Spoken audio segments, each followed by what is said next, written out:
just do this one first. And we're live. What's going on, John? Not much. Just laughing kind of at Apple's innovation of liquid glass, aka transparency, which has been a part of Android for I don't know how many years.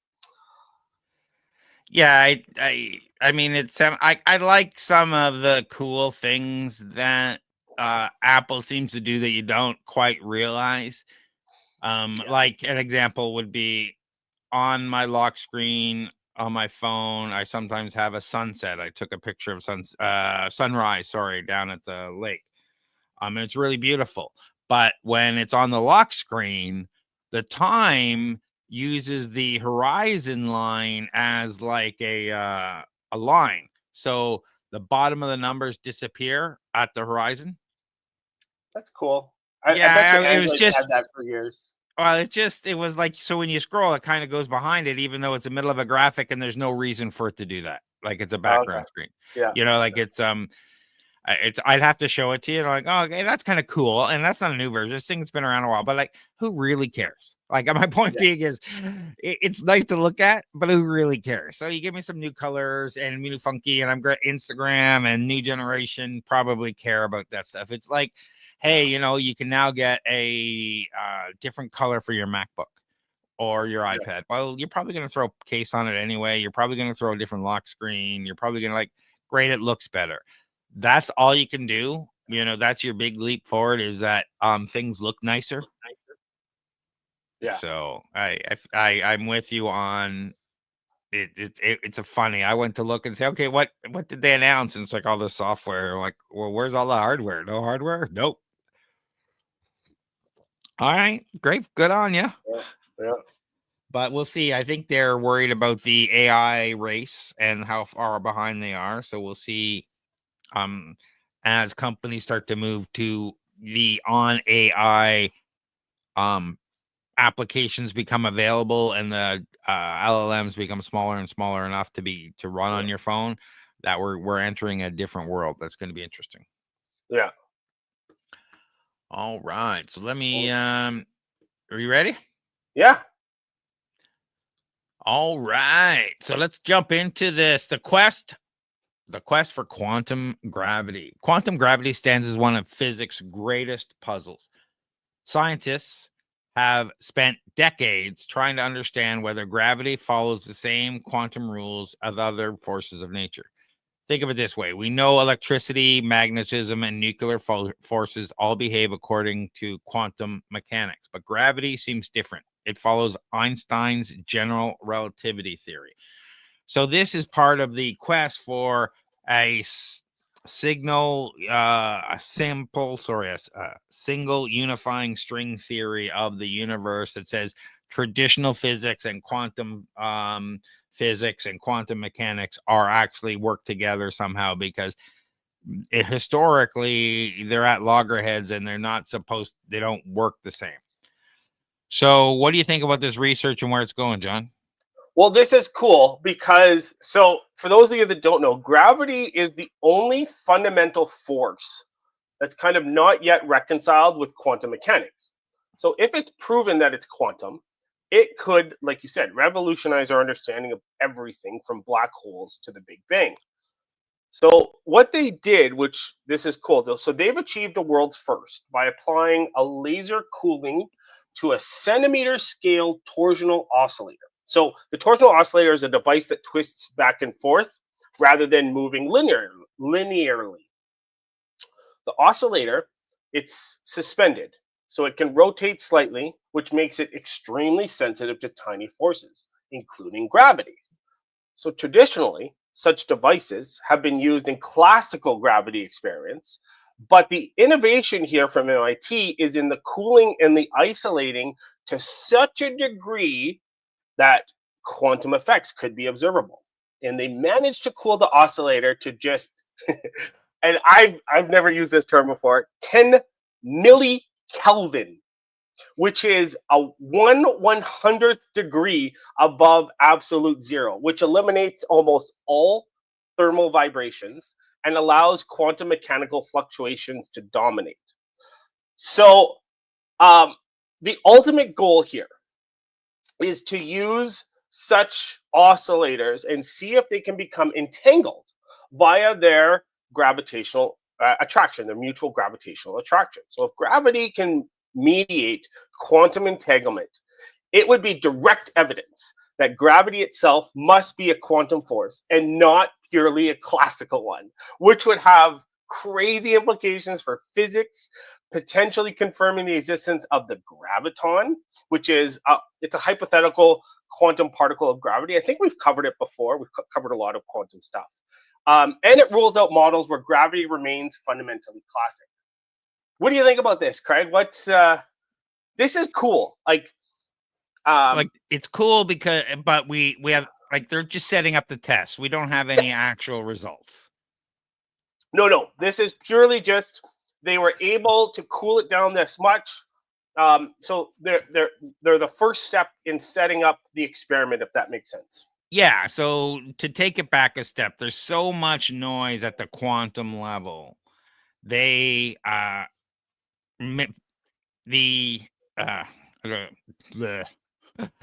there's so much noise at the quantum level. Sorry, my voice is or my brain is slowly getting going this morning.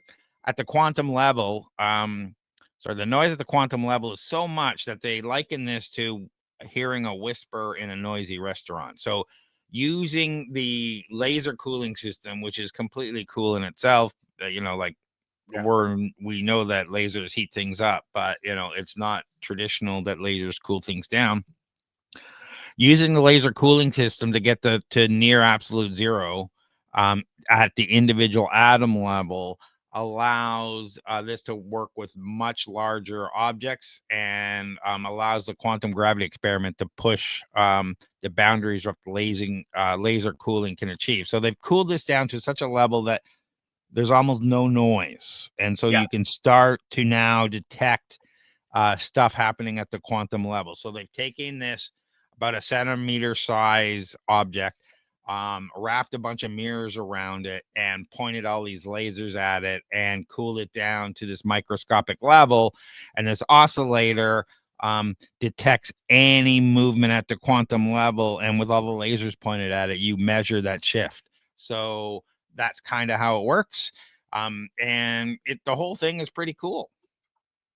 Yeah, it is. And the reason why this is an innovation is because there's been previous proposals to test quantum gravity, but they required unattainably high energies or extremely delicate quantum states of massive objects. So this approach uses large but quantum coherent mechanical systems, which makes tests for this far more practical. So again, what are the applications of this? So beyond fundamental physics, the technologies developed here could, which is ultra-sensitive torsional oscillators and advanced laser control, they could improve gravitational wave detectors, quantum sensors, and even navigation systems, which we've covered as far as quantum navigation and different things like that in the past. So the next step, and I don't know if you covered this, but they're aiming to further cool their oscillator to its quantum ground state, which I don't know what that means, and eventually set up two devices to test for gravitationally mediated entanglement. So that means they're both entangled, which means one affects the other, if that makes sense, which means that gravity would be a quantum element. So we'll only time will tell if they can prove that. But this experiment is very cool in a lot of ways. With these new techniques, the researchers have achieved 1,000-time improvement in noise reduction through this beam cancellation technique that we've discussed. The beam cancellation works by using multiple laser beams that interfere with each other. When done correctly, unwanted noise signals cancel out while the desired quantum signal remains. So the optical lever system act like a microscope for motion. It takes tiny angular movements and magnifies them to easily detectable. That's why they have all the lasers focused on the oscillator. Yeah. So I like the fact that we are really taking leaps. We can do things we never done before, just like with the James Webb telescope that's out there and finding all new stuff in the universe. We're finding new genomes. We're making new proteins. We're finding stuff at the bottom of the ocean, and we're finding new stuff here. It's amazing if we can move our knowledge of the universe around gravity forward. I'm excited because what will that lead to? Exactly. Yeah. So let us know what you think about these gravity experiments. Do you think gravity is quantum, or do you think gravity is standard physics and this experiment won't prove anything? We'd love to know what your thoughts are and what this means for the future of quantum discovery.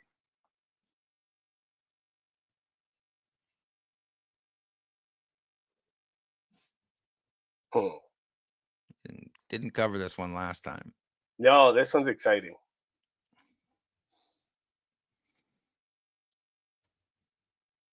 Advanced AI models, particularly from OpenAI, but also from many of the others, are beginning to resist shutdown commands, raising safety concerns. The resistance draws a parallel to the Skynet scenario from science fiction that we're all aware of. Recent research uncovers surprising shutdown sabotage behaviors in some models, indicating increased difficulty in AI alignment, and understanding these mechanisms is a crucial for assessing AI controls in the future.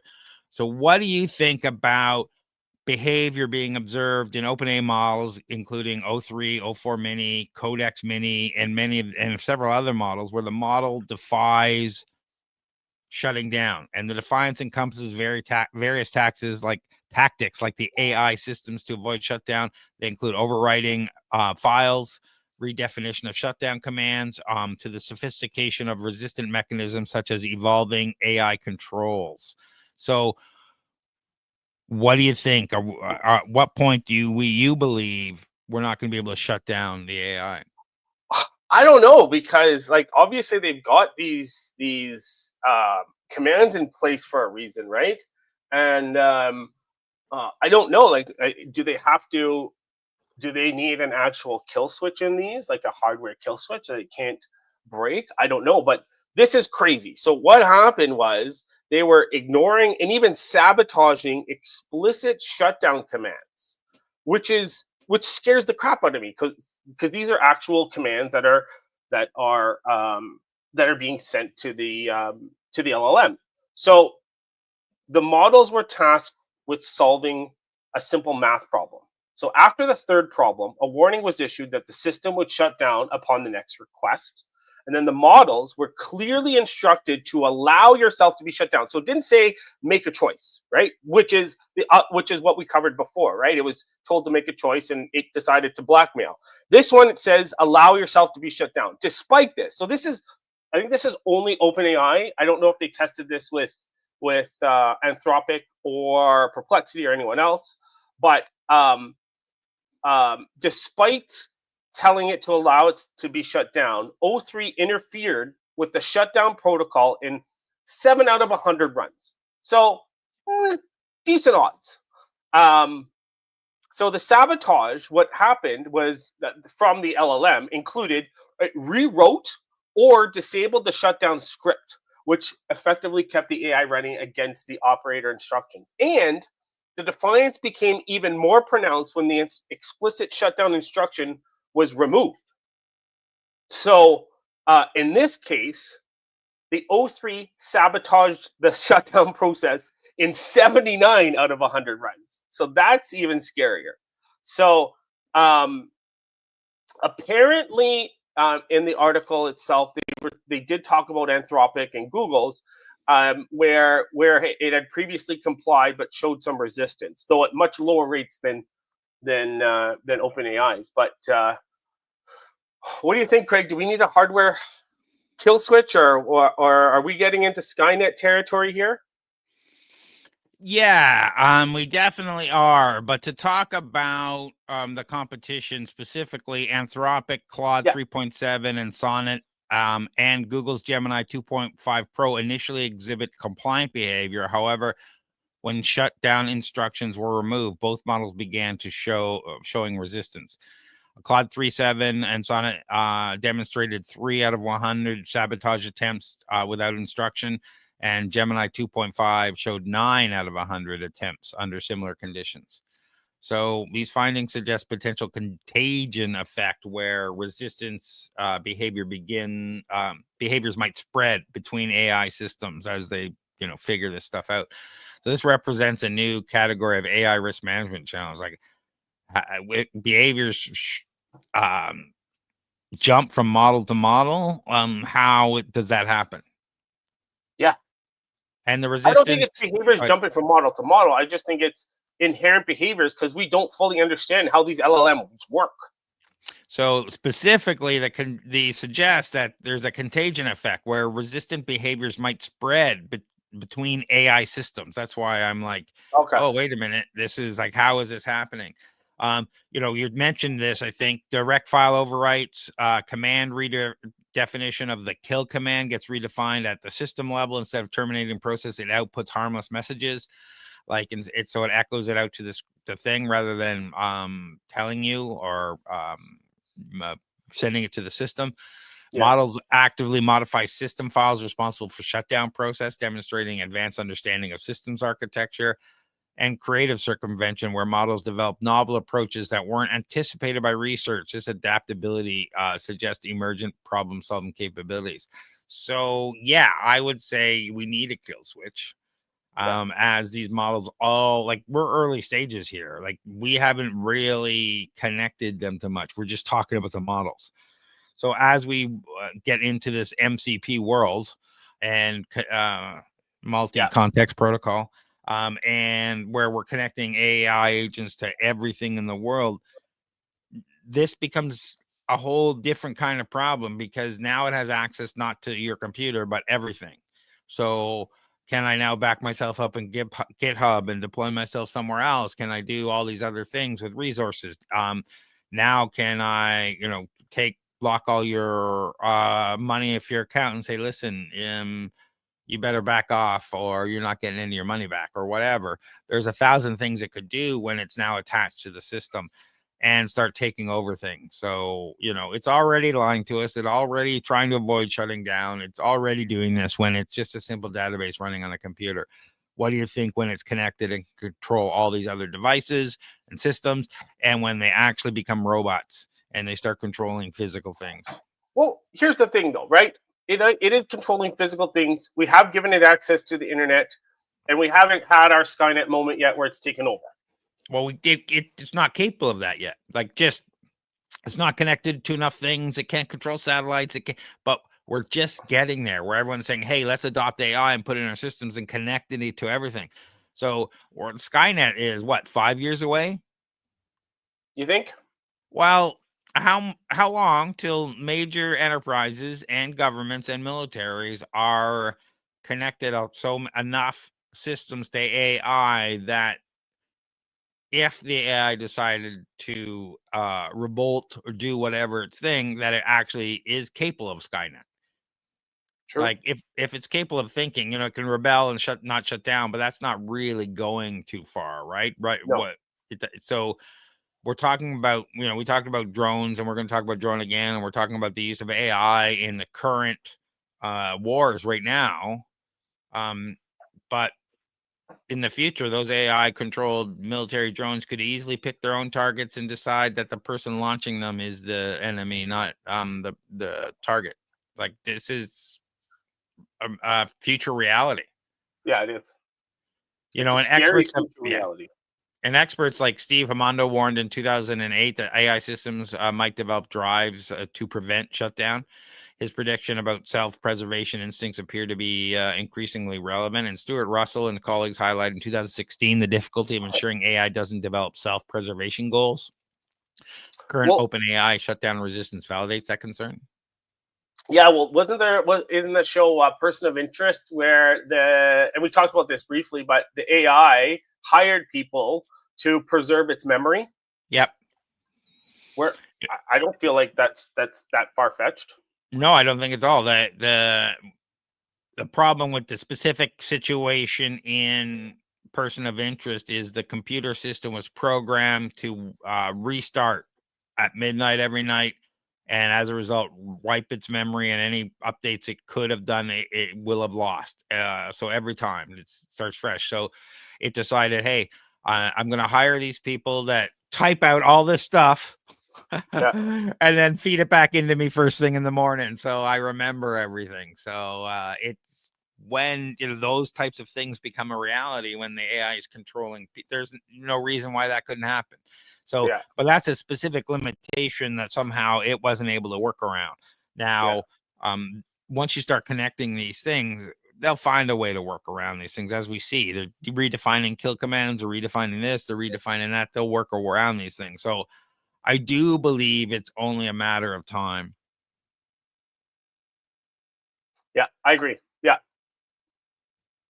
So, this has a huge business risk exposure. So I take a step back and say, oh, if an AI is willing to look at emails and decide that it's going to blackmail you under a certain circumstances, why couldn't it hold a company ransom? Why couldn't it, it's going to learn from the internet, understand malware's out there. Business are continually at risk if the AI will no longer follow commands, or is serving the best interests of the company or is decided to serve the best interests of itself. And what scares me is that it's supposed to be logic, right? It's supposed to follow logic. So how do we ensure that that logic is such a way that it doesn't do this in the future? I think that's obviously, I'm not an expert in AI, but AI is logic, right? Am I wrong? Yeah. So, well, it's supposed to be. Yeah. But again, we don't this is the scariest part, is we're developing these things, and these companies who are developing them don't fully understand how they work. Yeah, and I don't really think the average person understands that. I have interviewed hundreds of AI founders, talk to them, and they don't know how it works. No. You get to the root of it. I've had several interviews I have online saying, at the root of it, no one knows why they work. They just work. So you can get into, the nitty gritty, but why did it go down this path versus this path down that level? When they upgrade it, there's papers on it, there's all this stuff, but it's all kind of guesswork. So since we can't control, they're lying, they can change this stuff up, and we don't understand, how can we possibly think they wouldn't go away, take over, or resist us? The one thing, like I talked about here, it highlights the discovery that resistance behaviors can spread between AI models creates additional enterprise concerns. Multi-model environments, business using multi-AI systems may face cascading resistance events. One resistance model might influence others within the same network.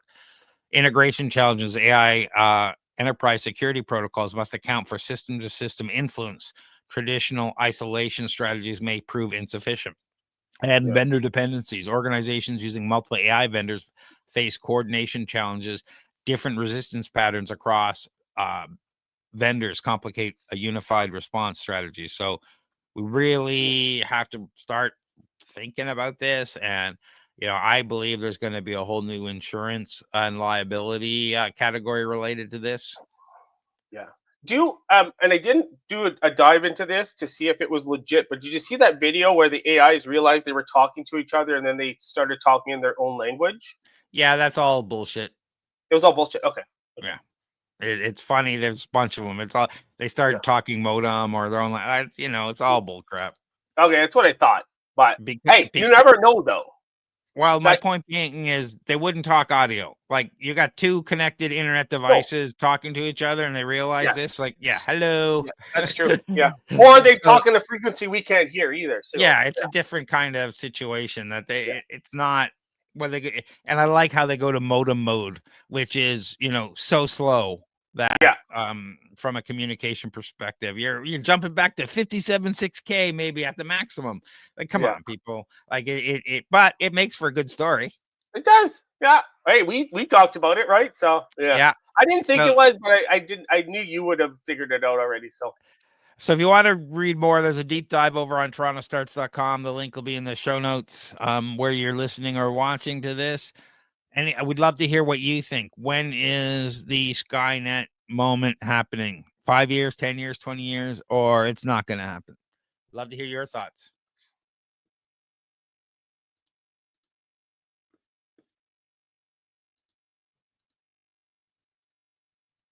Sweet.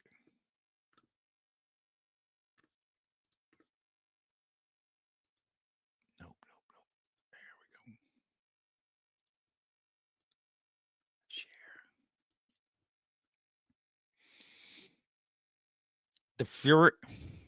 The Fury drone represents the next generation of unmanned combat technology developed by Anduril Technologies. This revolutionary autonomous combat aircraft is poised to transform warfare through U.S. Air Force drone program, specifically as part of the Collaborative Combat Aircraft Initiative. The Anduril Fury demonstrates how technological advancement in military design and operational strategy can create innovative combat solutions. This pilotless fighter combines cutting-edge autonomy with proven engineering principles to deliver unprecedented performance capabilities. Unlike traditional drones designed for surveillance or targeted strikes, the Fury drone operates as a true combat aircraft. It collaborates with manned fighters to extend their operational range and enhance mission effectiveness while keeping human pilots out of harm's way. We've just talked about Skynet. Now we're having fully autonomous aircraft, probably controlled by AI. What do you think about this, John? Yeah, so I don't know if you remember the movie Stealth. Yeah, that's exactly what I thought. This is exactly that. Yeah, so Stealth is a movie. It had, I think, Jamie Foxx and Jessica Biel. This totally reminds me of this. It was the elite fighter jets put up against this AI fighter jet, and this reminds me of this. And that was a scary movie. But yeah, so what? This is a natural progression. This makes sense. Like, we do have drones, and this seems like the next natural progression to put AI into a fighter jet, because it can do high speed, high altitude, high G maneuvers. Now, the thing we just covered the last thing with the AI and define commands. I'm worried about this because it says it always allows for human oversight, but who knows, right? That's scary. So it's a Group 5 unmanned aircraft, and it weighs 1,320 pounds. It can operate above 18,000 feet. So it's about half the size of an F-16. I don't know if you have a picture of it, but it measures about 20 feet in length and a 17-foot wingspan. So lacks a cockpit, so that reduces the weight and allows for a more compact design. And it's optimized for agility and step by its trapezoidal wings, chin-mounted inlet, and the specific tail. This is cool. I'm curious to know. So with this technology, right? Are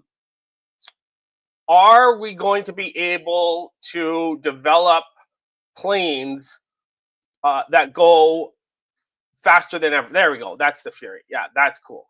That go faster than we've been able to go with humans. Yeah, absolutely. Why wouldn't we? Yeah, exactly. Right? Yeah, like this. It's honestly not a question. The G-force is not a problem for the robot. Yeah. For the electronics, it's a problem for a human. So the meat bags that are in there. So yeah, they will be able to completely outfly humans, you would think. So the Fury drone, officially designated the FQ-44 Fury, emerged from the U.S. Air Force's drone program, a collaborative combat aircraft initiative. This looks like an amazing piece of technology. It stands out as an advanced unmanned system specifically designed to reduce pilot risk. So, what does this do for the face of warfare? Like, I'm excited that this is cool technology. But at the same time,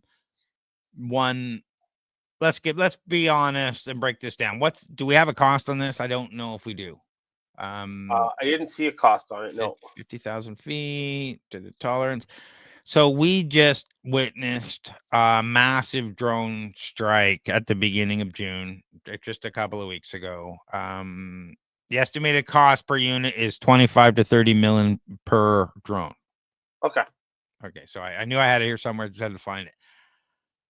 But look how effective those very cheap drones that were just what, $1,000, $2,000, $5,000 a piece that Ukraine used against Russia.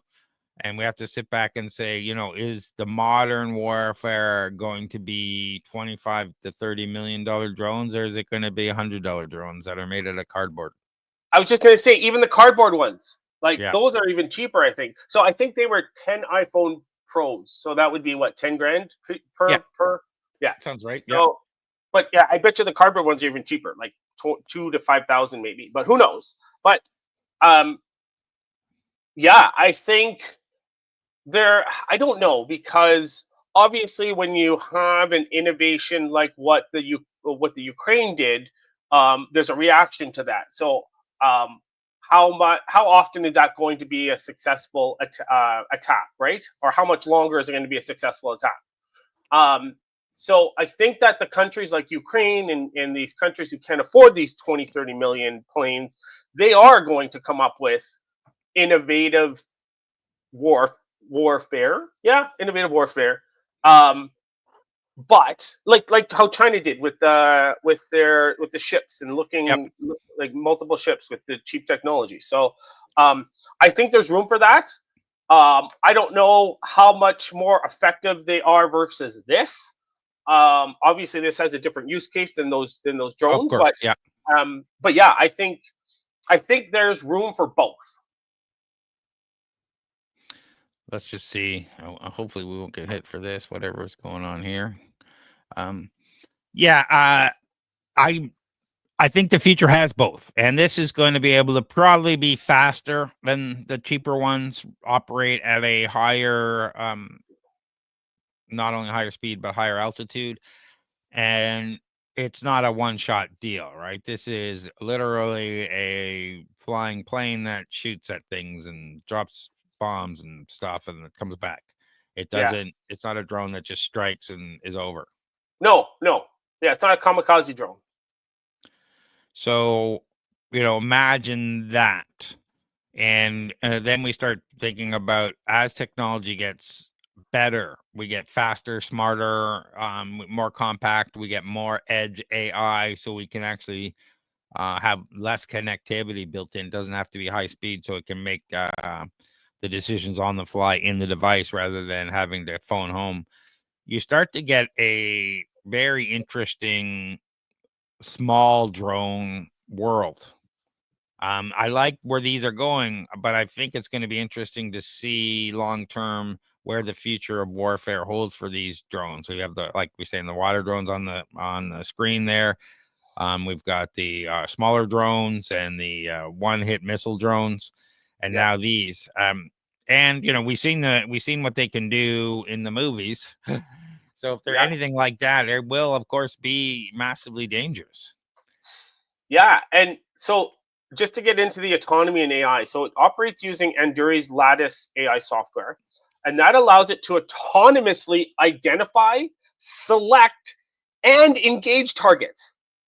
So it can do it all autonomously without human interaction, which scares me. That's the part that scares me, because although humans remain in the loop, it's not like the operators have to give permission. Operators can intervene at any time and they can override the AI, but the AI has the ability to autonomously identify, select, and engage targets. And that scares the crap out of me. So the comparative analysis and future outlook for unmanned aerial vehicles. The YQF-44A Fury represents a unique position among autonomous military aircraft with distinct capabilities and operational focus. So the MQ-9 Reaper functioned as a hunter-killer platform optimized for precision strikes against ground targets and surveillance missions in permissive airspace. The RQ-4 Global Hawk specializes in reconnaissance and intelligence gathering with exceptional endurance and sensor capabilities, but limited combat functionality. And the Fury drone bridges the gap by providing air-to-air combat capabilities traditionally reserved for manned fighters. So I guess that's the thing that was missing. It's the air-to-air combat capabilities. And performance characteristics, the G-force tolerance represents a critical differentiator, like we talked about. The Fury capabilities, +9G maneuverability for sustained periods. Manned fighter limits of F-16, maximum 9G briefly.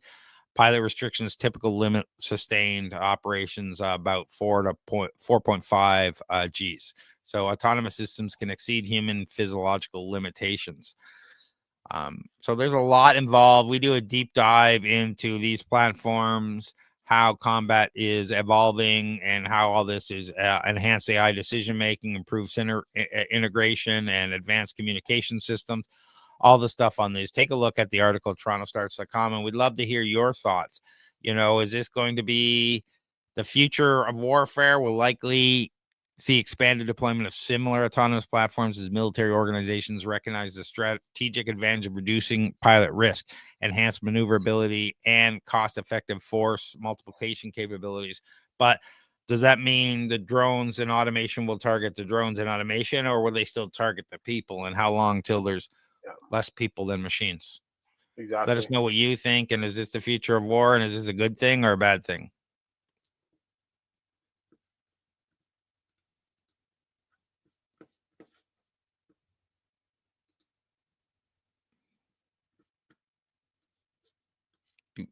All right. Oh, I'm not sharing this yet. Sorry. Environmental DNA represents genetic material retrieved directly from environmental samples rather than directly sampled from an organism. This groundbreaking approach has transformed how scientists study biodiversity and monitor ecosystems. The latest breakthrough in environmental DNA tracking comes through the capturing of eDNA from air samples. This revolutionary technique allows researchers to monitor various organisms without ever seeing them. Airborne DNA analysis opens new possibilities for tracking wildlife, detecting diseases, and monitoring environmental challenges. So what is this, John? Airborne DNA analysis. So and this scares me because this could be used for malicious intent. But before we get into that, let's dive into this. So the breakthrough in this is that the ability to capture and analyze environmental DNA from the air. So we all know every organism in the world sheds DNA through skin cells, hair, saliva, waste, pollen, anything. And these fragments become airborne, especially skin cells. As those of you that don't know, dust is pretty much dead skin cells. Gross, I know, sorry. But researchers have developed a technique using simple air filters, sometimes even as basic as a fan and a paper filter, to collect these particles.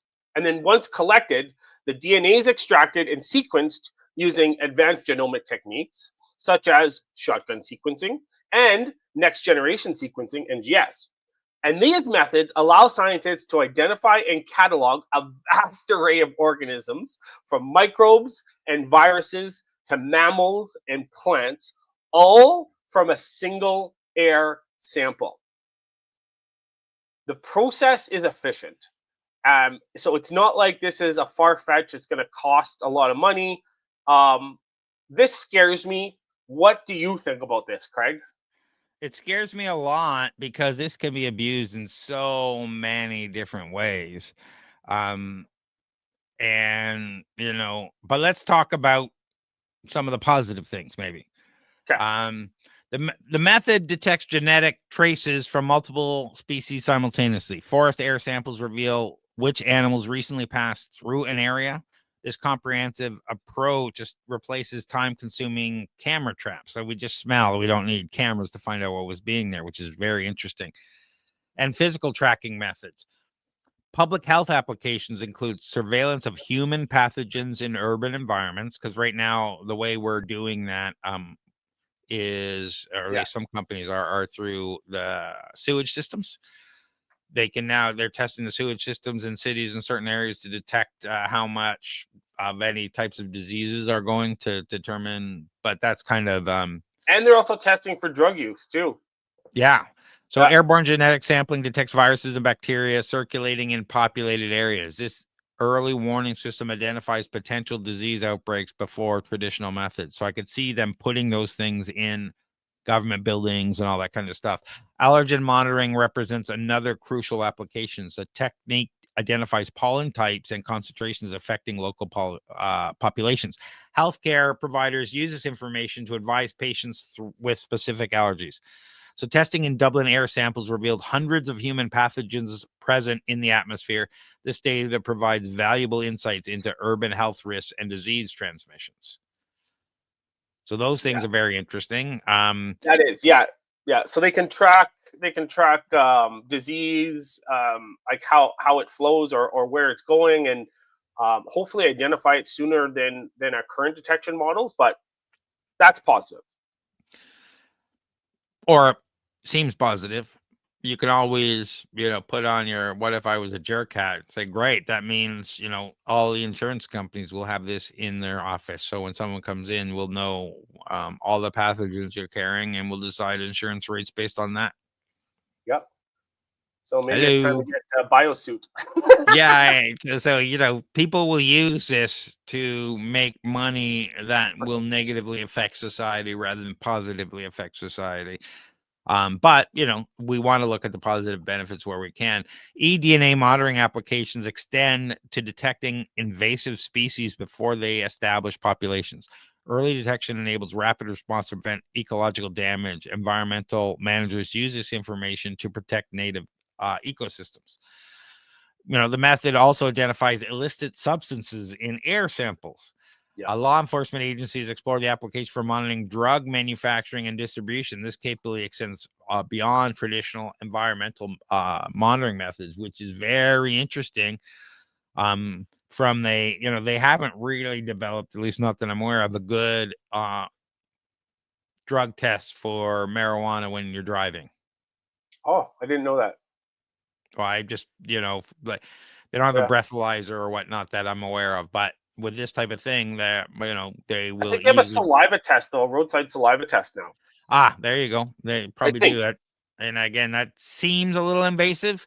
It's non-invasive, I guess, but it feels, sticking a swab in your mouth is, No, I think it's like, you remember the test for COVID, and if you use a little bit of saliva, you spit in it. I think that's what they use. I could be wrong though. I think I saw one somewhere. So, yeah, but let's be honest. Most people didn't do those tests right. You're supposed to shove it all the way to the back of your nostrils, like poking your brain level, and people weren't doing that. They're just sticking it in their mouth and going, "Oh, here you go." Yeah. So anyway, my point big is, that's something you've got to do yourself, or a cop forcibly has to do to you, and it feels versus, hey, now we can have one of these sensors around. If it detects something at a certain level, that now gives us the right to run these tests. Yeah. Where, like probable cause or what have you, rather than just forcing this kind of thing on people. Is that a good thing? Is that a bad thing? Florida forest samples successfully traced the origins of various wildlife species. The data revealed migration patterns and seasonal movements previously unknown to researchers. This information guides conservation efforts and habitat protection strategies. That's cool. Yeah, I like that. Yeah.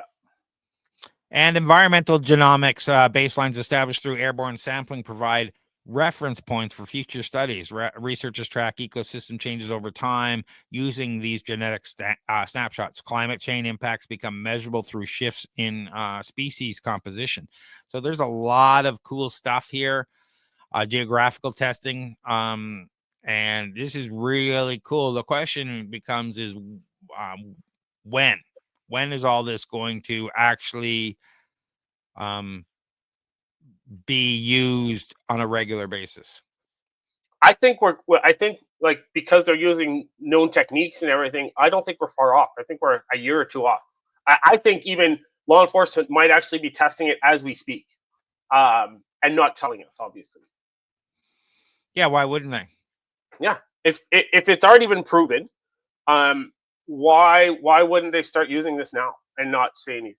Well, I went to pulling you over driving, rather than, hey, you can use these techniques to find the crack house, to find the meth lab, to find, where the fentanyl, because we'll be able to sample the air and know, holy, people coming from this direction are heavily covered in that and whatnot. So, new way of tracking, new way of stuff, new way to feed the AI information to, a new world of, Minority Report, where there's nothing they know everything. There is no crime because they determine pre-crime. Well, yeah, you could automate this with filters and then sensors in those filters spread out throughout the city, right? And then feeding an AI that, it's crazy. Yeah, so there's lots of cool stuff here. We'd love to know what you think.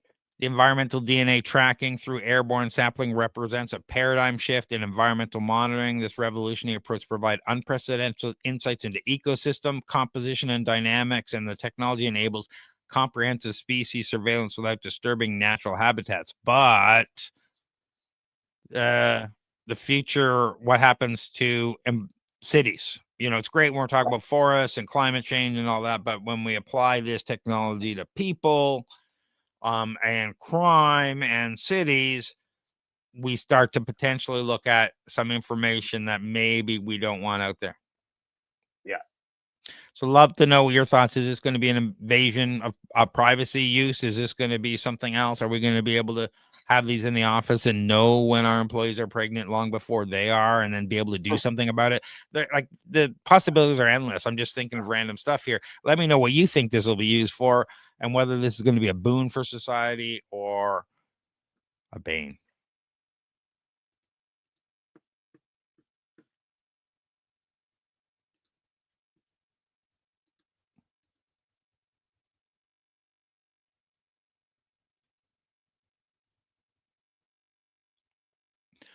Hydrogen-powered aircraft represent the next frontier in sustainable air travel, using hydrogen fuel cell systems instead of traditional jets producing only water vapor as exhaust.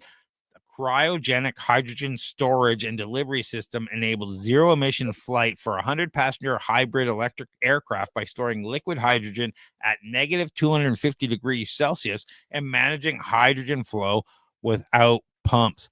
What do you think about this advanced hydrogen aircraft? So I like this. So we've covered hydrogen hybrid aircrafts in the past, and so the innovation here is that they're not only using it for turbine driven superconducting generators, but they are transferring they've enabled the hydrogen to be able transferred safely throughout the aircraft to be used also as a coolant for critical power electronics and motors during all phases of flight. So this is cool because it's got a dual use of hydrogen, both as a fuel and a cooling agent, which addresses the major engineering challenge of managing the intensity generated by high power electric propulsion systems.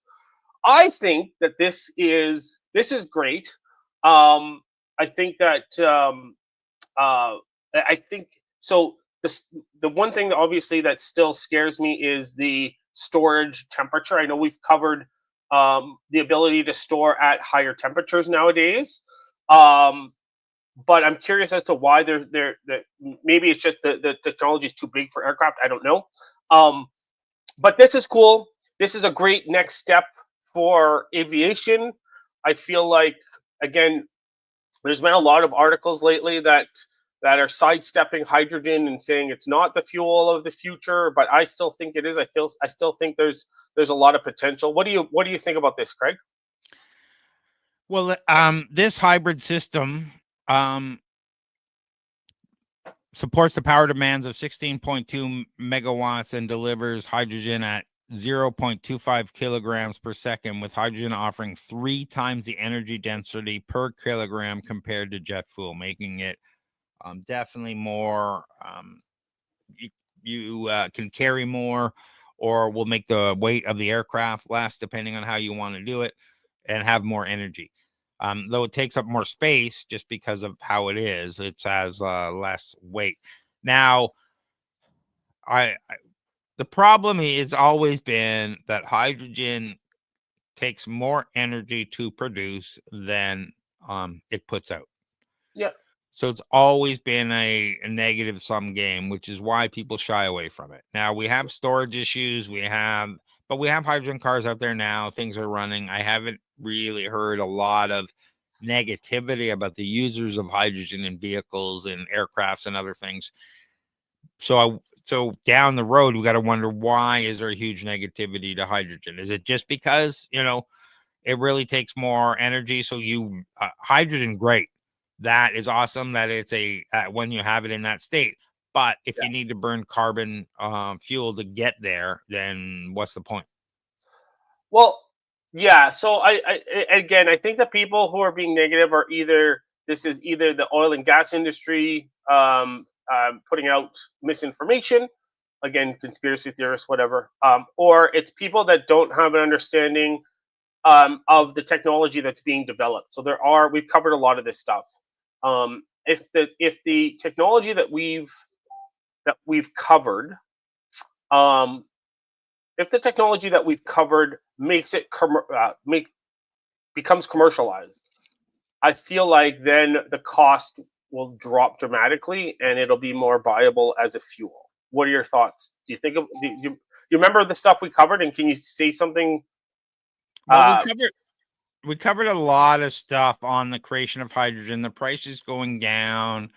I remember putting titanium and chrome in certain things really made the cost of building the things that make hydrogen. I can't remember the name off the top of my head. I'm sure you'll come up with it. There's the process of electrolysis, or yeah. that pulls it out.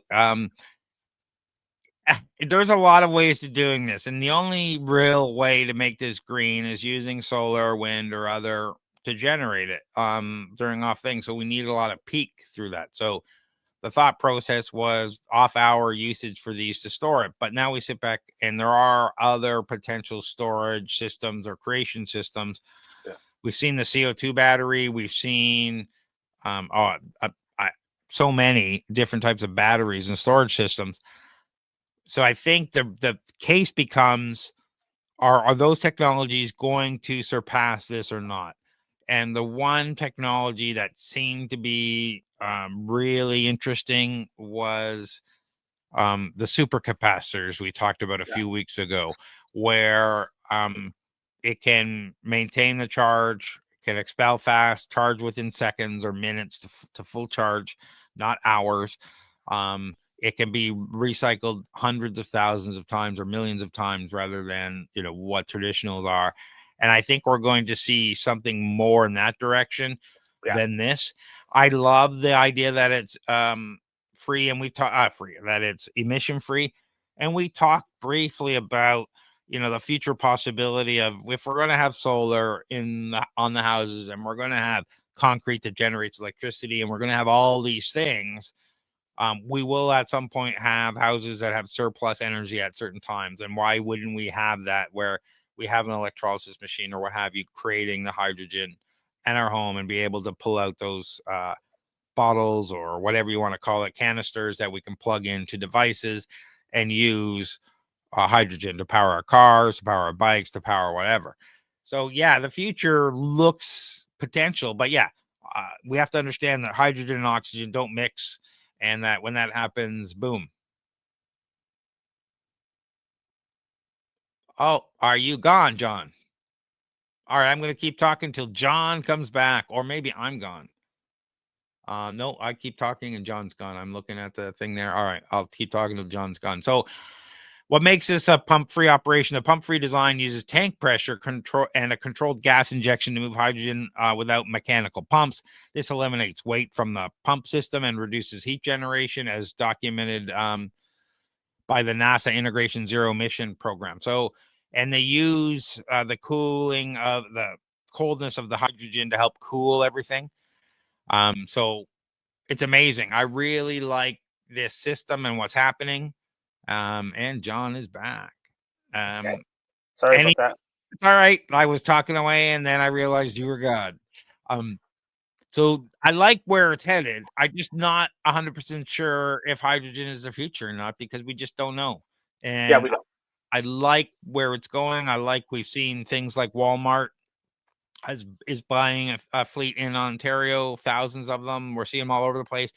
They're going to start to have to create the pumping stations and stuff everywhere. And when you have the pumping stations, the gas stations, whatever, the hydrogen stations, they your car, that'll start driving hydrogen sales. Because I looked in GTA, there's like two. There's one in Mississauga and one somewhere else where you can actually, fill up your car. So if that's the case, no one's buying. So you need the distribution systems where people can fill up their car. And when that happens, you'll start to see cars using that fuel. Well, you need the car manufacturers to develop cars. I think BMW has put a pause on their hydrogen manufacturing, and then who's the other one? Was it Toyota as well? I haven't heard much about them. So, but the problem is, again, if there's no pumping stations around, then that infrastructure doesn't support the driver. Those cars aren't being sold. They just aren't. And that's, we can say it needs to manufacture the car vehicles. The manufacturers have cars, but they can't sell them because there's not enough pumping stations around for people to fill them up. Yeah. So there's some in BC and there's some in LA and there's some distributed. They're just not enough. Yeah. So let us know what you think. You think hydrogen's the future? And you think this hydrogen power aircraft is going to revolutionize aviation with zero emissions, or we're going to see something else? I do like the idea of aircraft not polluting the atmosphere above us more than, say, a hydrogen-related car, but that's just me. Will this eliminate the chemtrail conspiracy theorists, maybe? Well, if you still see chemtrails, then it will confirm rather than... but anyway, we'd love to hear your thoughts on the future of hydrogen and aircraft. Let us know what you think. What do you got going on, John? Yeah, I think, when's this coming out? July, August? Probably late July. Yeah, so, not much. Just taking some time, helping companies with government funding. Hopefully FedDev is open by now. I know they're delayed because of the election, so we'll have to see what happens with that. How about you, Craig? Lots going on. There'll be a Flowgrammer event in July and August. We're having a good time. We're doing lots of people are excited about that. There's lots of Flowgrammer stuff going on. So if you want to look at automating your business, if you're looking for a chief automation officer but can't afford one, we have fractional services starting at $2,500 a month. Go check out flowgrammer.ca and book a call and see how we can start automating business processes for your business, and we can stop you from spending all your time on $10 or $15 an hour tasks. When you're wasting your money doing that, when you're charging $100 an hour or whatever, you're just killing your business and you don't understand it. So let's have a chat and figure out how to jump you to the next level. But if people are looking for funding, John, non-dilutive funding, grants, tax credits, SHRED, all that kind of stuff, where do they go? Yeah, feel free. Reach out to me on LinkedIn. That's probably your best way. I think there's a link to book some time with me. I'm fully booked for, this will come out in July, so it doesn't matter. But yeah, feel free. Reach out to me on LinkedIn. Happy to field the questions or conversations. For everything else, check out torontostarts.com. Our startup investor drinks, our Flowgrammer events, and all the other stuff will be there. We've got new podcast series, documents, and event stuff happening. There's a new grant blog series starting and video series. So take a look at all that stuff over at torontostarts.com. And thanks for watching, everybody. Thanks, everyone.